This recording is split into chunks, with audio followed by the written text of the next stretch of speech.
Welcome to Friday Friends, RI Elder Info's weekly look at the organizations and individuals providing resources for Rhode Island seniors, caregivers, and professionals.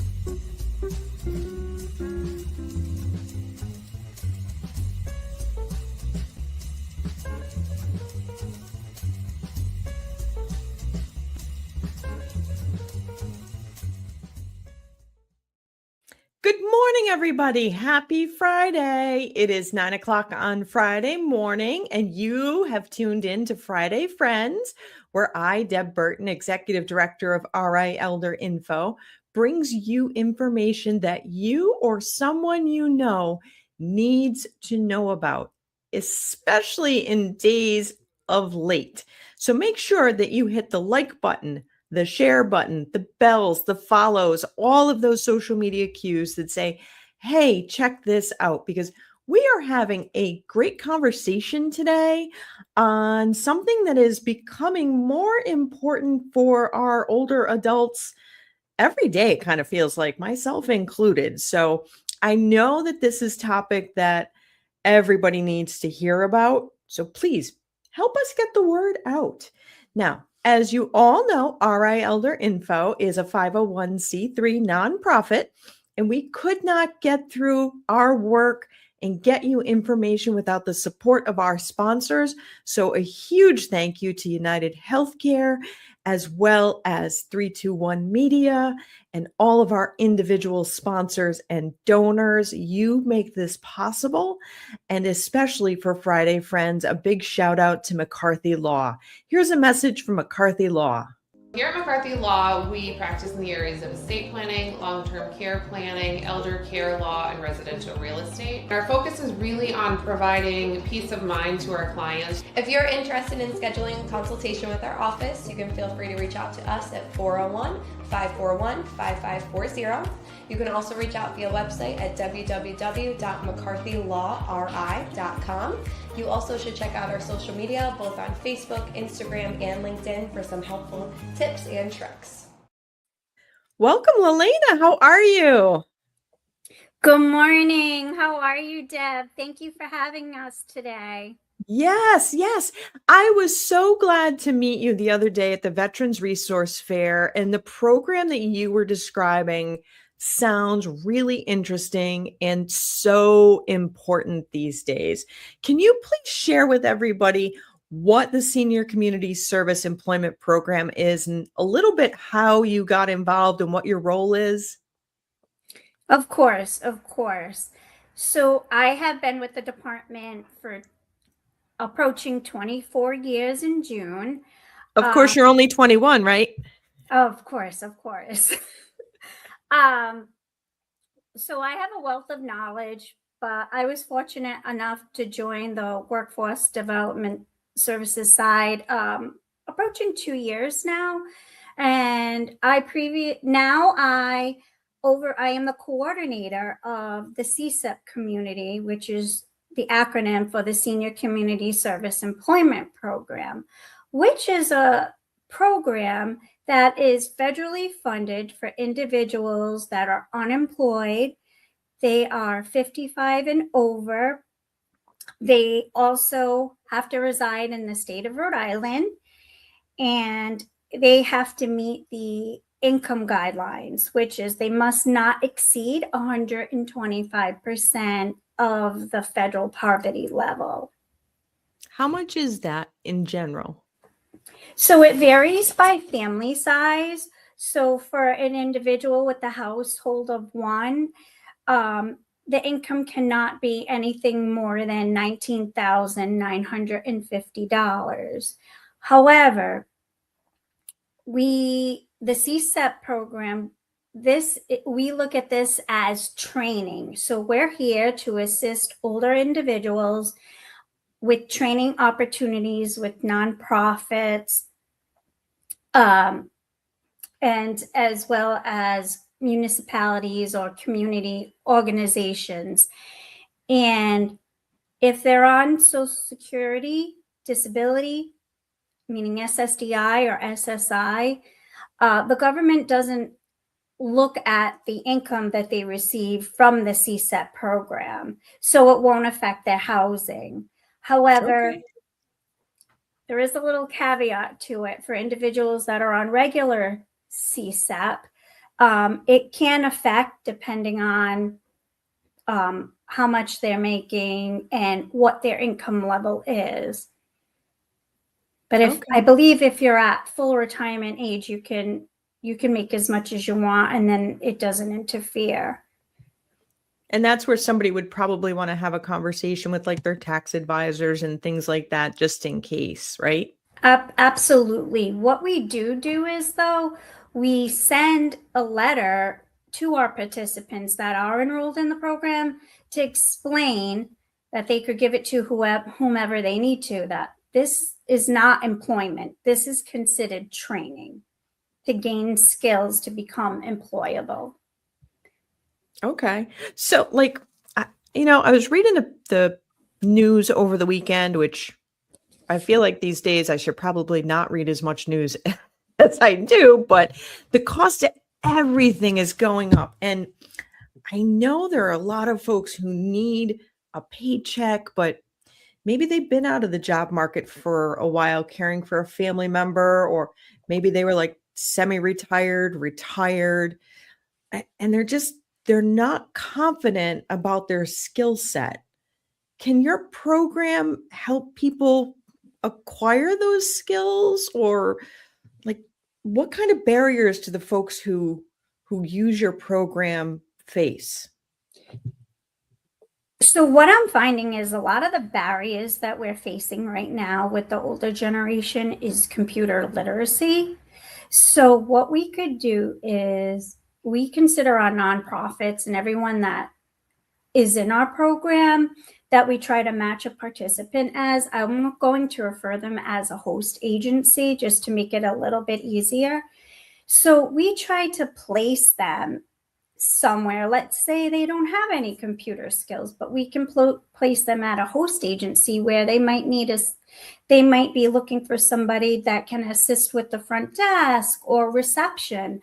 So the job of the host agency is to provide the individual with the training to become more proficient in that area. Another barrier we do see is transportation. A lot of individuals might not have transportation. So through DLT, we can also provide assistance with bus passes. Oh, wow. Mm-hmm. That's huge, because transportation can be so challenging, particularly for our older adults, all over the state. So that is really helpful that at least they can get the bus passes and be able to get someplace for free. Speaking of free, do the participants have to pay anything? Are there any like costs to Absolutely participate, book not. fees? Absolutely not. It's wonderful in that area, as well as the host agencies. They don't pay either.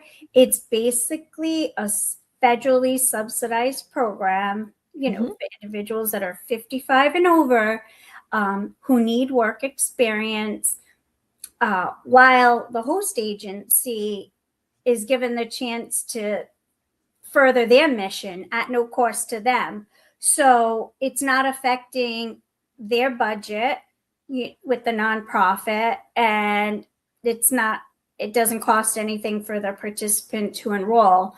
The participant just needs to meet those guidelines that I mentioned earlier. And how they apply for the program is they have to apply online through the DLT website, which is www.dlt.ri.gov.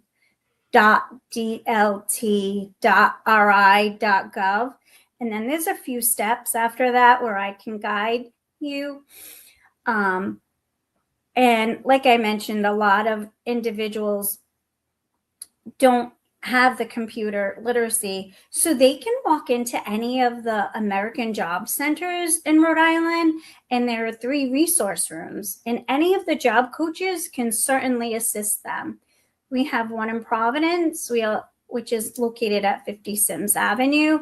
We also have one in Woonsocket, on Pine Street, 219 Pine Street, and as well as West Warwick, which Wow. I believe is 1532 Main Street.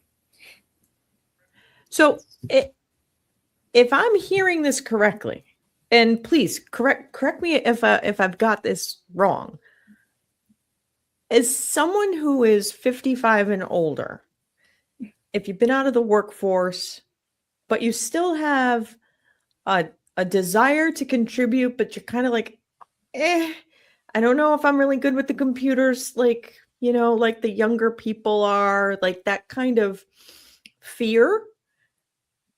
I can get the training to overcome that, but kind of turning my head around as a nonprofit organization, I can have someone come to my organization and learn these skills and work for me for free. It's not going to impact my workers' comp insurance. It's not going to impact my payroll budget. But these people who may have been retired subject matter experts can come in and help my organization for free in this economy. They can come help me for free. Correct. It would be for free, but we consider it training, not work, because we're not replacing an employee at a nonprofit, but also the nonprofit needs to take the time to train that individual, because that's what this program is. It's to hopefully gain an older individual experience to become gainfully employed on their own.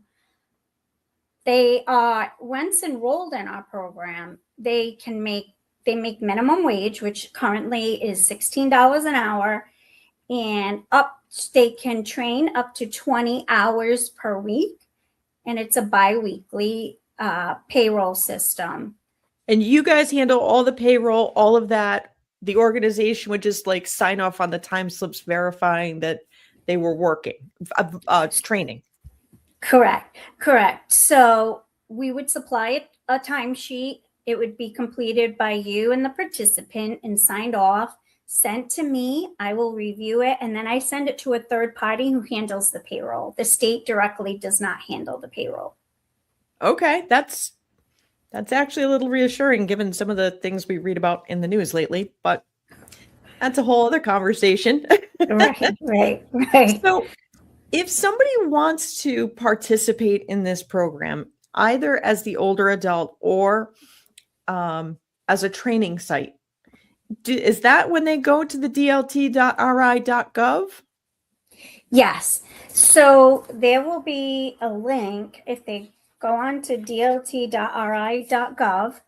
there is a tab for individuals. Then you would click on Job Seeker Resources. Okay. Scroll to the bottom of the page. It's the third paragraph. Okay. And it states, if you're 55 or over, click here to learn more. If you click on that blue link, it will directly bring you to the application, the pre-application process. Okay. Though I review those personally, and then I reach out to every individual that does apply for the program. And then I will match them with a job coach, and then they will have their job coach. Currently, the maximum allotted time you're able to remain in the CSEP program is a maximum duration of 4 years, as long as we continue to get the funding. Okay, so people can stay on for 4 years. But in that 4-year duration, do people kind of, I'm not sure the right word, but I want to say graduate from the program and become regular full-time or X number of hours they desire, like regular employees versus trainees? Right. So that's up to the host agency, the nonprofit, if they would like to hire them on board, because it will no longer be coming from the CSEP grant fund, federal funds. It would now be transferred to their payroll. So Yep. as long as they're open to that's the ideal goal here. I like that kind of a train to hire or Yeah, apprenticeship almost. I'm not even sure if that's the right terminology, but this sounds like a wonderful opportunity, and it's free across the board as long as we continue to get the funding for it, of course. correct. And you're the one who actually looks at the applications for both the individuals interested and the potential training sites or Yes. nonprofits, municipal organizations? Yes, I try to reach out to as many as nonprofit organizations as I can to gather them on board. So we have more of a variety because we have individuals, that may have experience with children, and there could be, you know, daycare facilities that are nonprofit, or maybe some YMCA's or anything that they need help with after school, or even some schools that may be nonprofit, and they can help. So we have individuals that have master's degrees that we help to try to gain employment, but they're not employment training. I'm correcting myself. Um, but we have them, even individuals that also have a criminal background. We place them to get them, more experience, and we work with justice assistants. They're one of our nonprofits. We have a lot. We have Meals on Wheels and Genesis Center, and the thing is we need to find something that works for both the agency as well as participant, what they both feel comfortable with doing. I mean, they can gain customer service skills. They can gain skills in culinary and help with, in food pantries and soup kitchens or anything like that. So there's a vast majority. That is amazing. And you make sure that, the trainee matches the appropriate nonprofit municipality learning environment. Correct. That would love it. benefit them. And what we do is we would schedule a meet and greet if they are eligible. If an individual is eligible, I would try to match them up. I would speak to both. What do you think about this? Or do you think you're capable of doing this? Are you willing to? Is the distance too far? So there are a lot of factors prior to getting to that meet and greet, but the meet and greets usually run smoothly. The nonprofit will explain what they're looking for. The participant will tell them whether or not they can do A, B, and C, or they're willing to do this. And then, if they start and we onboard them, let's say they try it out for a couple of months, and they might both have a change of heart and say, we tried it, but maybe this isn't a great fit. What we would do is we continue to keep the individual in our program. We would have to place them on a temporary pause or break until we can match them with another individual, another agency. Awesome. And the people can go to the dlt.ri.gov website. You said go to job seekers and scroll down. Tab for individuals, and then job seeker resources. And they can find the pre-application to start the ball rolling. And the third paragraph, right, where it says, where it says 55 and over, click here to learn more. And yes, it just asks some basic questions.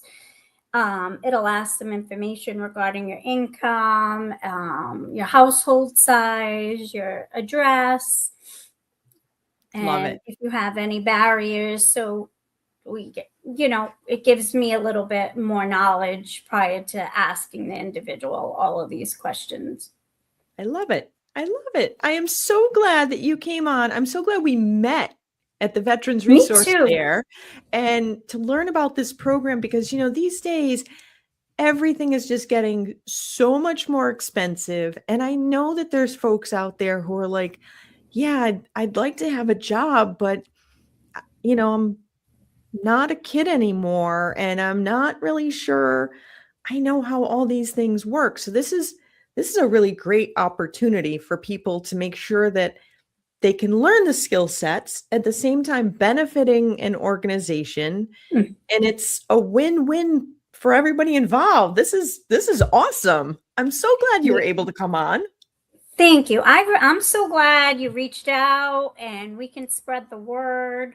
I did want to add one more thing too. Yeah. There are a lot of individuals that may be on public assistance as well, and they might worry that if they're in the program, it might affect their food Mhm. stamps or medical. This program does not affect any of that. Okay. Okay. And that's one of the things that has come up more around the SNAP benefits, as well as will be coming up around the Medicaid benefits. Mhm. One of the requirements is now, are you working or are you in a training program with the Department of Labor and Training? So maybe these are things that require further discussion when they come in and meet with you to make sure like all the I's are dotted and T's are crossed, especially in this moving environment. Right, Yeah. right. I am so glad you came on today. Thank you. Thank you for having us. This is wonderful. I'm so happy we could share this information with the public, and anything that anyone needs, I could always give my number out as Yeah, well. go right ahead. Yes. Yep. Regarding this program specifically, it's 401-462-8939. That's 401-462-8939. Correct. And that goes And right to they'll you, speak to Lelena. me directly. That's my direct line. Perfect. Perfect. Thank you so much. This is awesome. Thank you. Do you have any more questions I can help you with? Nope, that'll do it. Okay, wonderful. Everybody, this is an amazing program that will allow you to upskill so that you can have the confidence to have a new position. And it came about, I was so glad I ran into Lelena at the event. I had a conversation with an individual who had recently had a loss. And I said, it's going to be really important that you get out and engage with life. And the individual said, I used to do XYZ. And I said, oh my goodness, that's amazing. That information is so needed in our community. And the person didn't feel like what he had to offer was something that was useful because he had been retired for a very long time. And I thought, oh my goodness, no, like we need you. And the reality is, there are so many people who are subject matter experts, but you might feel maybe a little intimidated by the computer systems or, I don't know, maybe it's AI, but you're subject matter experts. You bring knowledge and history to the table, and you can get paid for it. And the organizations that you partner with for the training can receive some much needed assistance. So this program is a win-win. So if you have questions, I strongly encourage you, go to the dlt.ri.gov website or give Lelena a call directly. She's lovely. Her number is the 401-462-8939 number. We are all in this together. We have to look out for each other. I am glad that you are able to join me. A little blurb quick. Save the date, August 15th, CB Museum Memorial Park is going to be our 7th annual Calling All Veterans Day event. Make sure you put it on your calendar. I don't want you to miss it. Thank you all for joining me today. I look forward to seeing you again next week. In the meantime, be well and be kind.